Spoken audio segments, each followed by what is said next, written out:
Hi guys, AS Jokesh Entertainment লৈ আপোনালোকক স্বাগতম জনাইছো।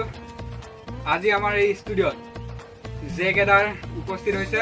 আমি আপোনালোকক এই জেকেদাৰে গান গাই শুনাব আৰু জেকেদাৰ সৈতে আমি কথা বতৰা পাতিম। আমাৰ নম্বৰ স্ক্ৰীনত দিয়া হৈ আছে, আপোনালোকে নিশ্চয় ফোন কৰি সুধিব পাৰিব কোনটো গান শুনিব বিচাৰিছে। নিশ্চয় আপোনালোকে ফোন কৰিব পাৰিব। আহক এতিয়া আমি জেকেদাৰ সৈতে কথা বতৰা পাতোঁ। জেকেদাৰ, আপুনি এই ষ্টুডিঅ'ত অপমানিত হৈ মাকিলা খাই উপস্থিত হৈছে। বহুত দুখৰ কথা এইটো। এতিয়া আপোনাৰ পৰা প্ৰথম গান এটা শুনিব বিচাৰিছো। শুনাব নেকি গানটো? শুনাব লাগিব, নিশ্চয় শুনা। দিয়ক, শুনাই দিয়ক গান এটা শুনো। বৰ বেছি ইমান ধৰি লওক মুখস্থ নাই কথাটো, ধৰি লওক যিখিনি মনত আছে সেইখিনিকে কৈ দিছো বাৰু। এইটোকে গাই দিছো শুনো। ধিন ধিন ধিন ধিনা ধিনা চুনা চুমন চিনাকি বিহু বাকী মনতে পেলাই লয়া গাগৰি কঁকালত ৰিহিৰি ভোগালত তোক দেখো সপোনত আবেগৰে জোৱাৰত আহিবিৰে নাহৰ অ জোনাকী মনতে। কৃষ্ণ কৃষ্ণ, আপুনি ভাল গালে দেই। কিন্তু এতিয়া আপোনাক কি কৰিম আৰু প্ৰশ্ন এটা সুধো? সুধিব পাৰে। সুধিম। এই ৰাৱণক চিনি পায়? পাওঁ পাওঁ। ৰাৱণক গাঁৱতো কিছুমানে জোকোৱা নাম থাকিব পাৰেতো। নে শ্ৰী ভগৱানৰ কথা কৈছে নে নে গাঁৱৰ কথা কৈছে, এইটো ক'ব লাগিব। মই ভগৱানৰ কথা কৈছো। ৰাৱণ মানে অসুৰ আৰু অসুৰ। সি কিয় হৰণ কৰিছিল সীতা? তাৰমানে সি জুগু নোৱাৰিছিল, বিগু নোৱাৰিছিল আৰু পুৰণো নোৱাৰিছিল, সেইকাৰণে হৰণকে কৈ দিছে। একদম ৰাইট প্ৰশ্ন, একে ৰাইট এনচাৰ দিছে আপুনি। হয় হয় হয়, কথাটো হয় কিন্তু। হয়, সি মানে তিনিওটাই নোৱাৰিছিলে, সেইকাৰণে এইটোকে কৈ দিলে, হৰণকে কৈ দিলে, সেইকাৰণে ৰাৱণে হৰণ কৰি দিছে। এতিয়া আমাৰ এটা ফোন কল আহিছে, ফোন কলটো লৈ লওঁ। ল'ব পাৰে। হেল্ল', আপুনি ক'ৰ পৰা কৈছে আৰু জেকেদাৰ পৰা কি প্ৰশ্ন সুধিব বিচাৰিছে? হয় ছাৰ, মই গুৱাহাটীৰ পৰা কৈছোঁ। য'ত খানা পোৱা যায় সেই ঠাইখিনি কি বোলা হয়? মোৰ নাম হৈছে মহম্মদ আলী। সেইটো একদম আপোনাক যুক্তিপূৰ্ণ প্ৰশ্ন সুধিলে। হয় হয় হয়, এটা শব্দত প্ৰকাশ কৰা হৈছে প্ৰশ্নটো।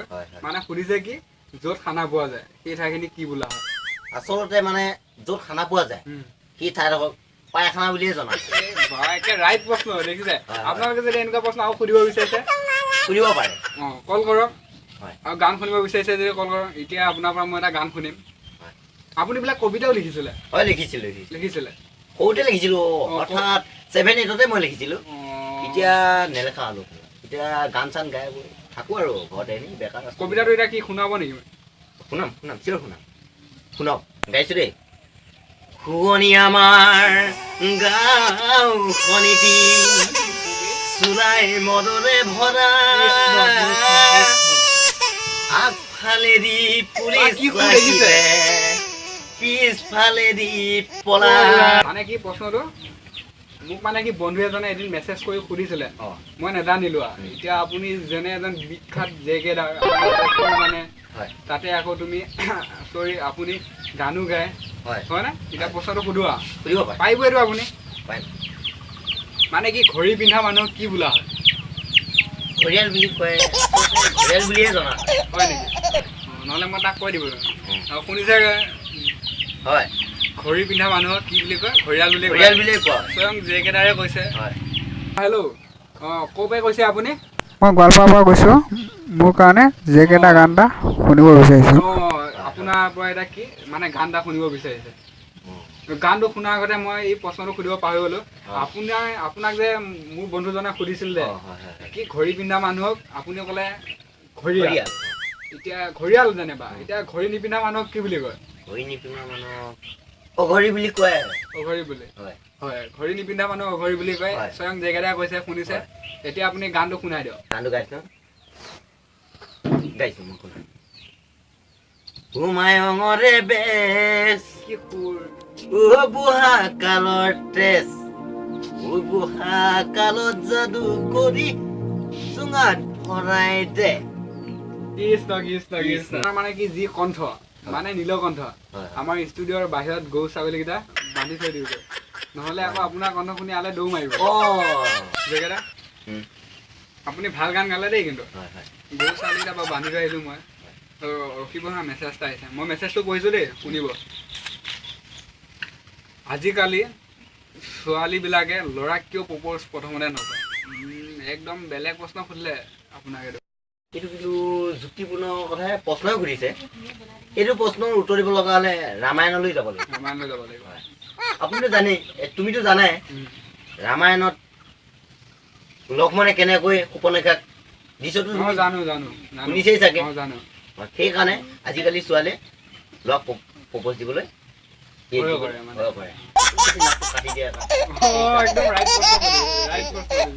একদম শুনিলে নহয় মেছেজটো যোনে দিছিলে মেছেজটো দিছিল ৰাহুল দাসে দিছিল মেছেজটো আপুনি শুনিলে নহয় হয় ৰামায়ণলৈ যাব লাগিব মানে এই প্ৰশ্নটো ৰামায়ণত মানে কি লক্ষ্মণে যিদৰে সুপৰ্ণৰেখাৰ নাকটো কাটি দিছিল ঠিক তেনেদৰে সেইকাৰণে মানে কি আজিকালি ছোৱালীবিলাকে প্ৰপ'জ মাৰিব ভয় কৰে ল'ৰাবিলাকক এতিয়া আমি বিদায় লোৱা টাইমেই হ'ল হয় হয় আমি ময়ো যাব বিদায় লোৱাৰ আগতে আপোনাৰ পৰা গান এটা শুনো আৰু বিদায় ল'ম আৰু কি গান শুনাই বা আপুনি শুনাইছো শুনা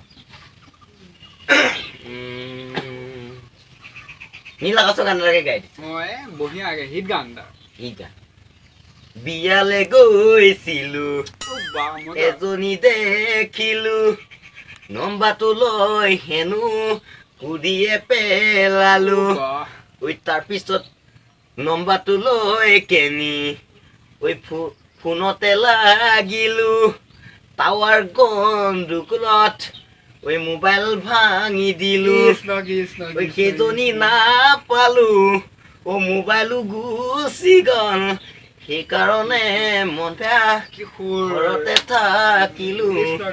ঘৰতে থাকিলো মই এইটো মানে নীল আকাশৰ পৰা মই অলপ বনাই কৈছো আৰু ভাল গাইছে বনাই কৈছো অলপ আপুনি নীল লিখা আকাশেও নিজে গাইছে এইটো মানে মই অলপ বনাই কৈছো আৰু আপুনি লিখা মই নিজে লিখা বুলি ক'ব পাৰো ভাল গান কিন্তু লিখা মই নিজে লিখিছো কিন্তু সুৰটো যে যিটো সুৰ সেইটো নীল আকাশৰ পৰা লৈছো নীল আকাশৰ গানৰ সুৰ লৈছো আমি এই ষ্টুডিঅ'ৰ পৰা বিদায় ল'ব ওলাইছোঁ আপোনালোকে জেগাটা কেনেকুৱা পালে কমেণ্ট বক্সত জনাব আমি এটা বিদায় লৈছোঁ শুভৰাত্ৰি নমস্কাৰ হাই গাইজ হাই Hi. এয়া গণেশ আৰু এয়া মাধুৰ্য নমস্কাৰ আৰু তো মোক চিনি পায় মোৰ নাম হৈছে মহানন্দ কুমাৰ নাথ এতিয়া আমাৰ ভিডিঅ'টো কেনেকুৱা পালে প্লিজ গাইজ কমেণ্ট বক্সত জনাব আৰু এতিয়ালৈ যদি আমাৰ চেনেলটো ছাবস্ক্ৰাইব কৰা নাই প্লিজ ছাবস্ক্ৰাইব কৰক কৰি ল'ব আৰু ভিডিঅ'টো চাই প্লিজ গাইজ লাইক এটা কৰিব হয় আৰু আমাৰ ভিডিঅ'বিলাক শ্বেয়াৰ কৰিব চিয়'ৰ আৰু আমাৰ ভিডিঅ'বিলাক যদি সোনকালে চাব বিচাৰিছে চেনেলটো ছাবস্ক্ৰাইব কৰক আৰু যদি তাতোতকৈ সোনকালে চাব বিচাৰিছে এই তলত যাই ঘণ্টা বুটামটো দেখিছে নহয় তাতে ক্লিক কৰি দিয়ক আৰু আমাৰ ভিডিঅ'বিলাক চাব পাৰিব আৰু প্লিজ এই ভিডিঅ'টো চাই যদি ভাল লাগিছে কমেণ্ট এটা কৰি জনাব কেনেকুৱা লাগিছে ন হয় নহয় হয় হয় হয় আৰু তো কিবা ক'ব লগা আছিল নেকি নাই বাৰু আজি নাই হয় হয় বাই বাই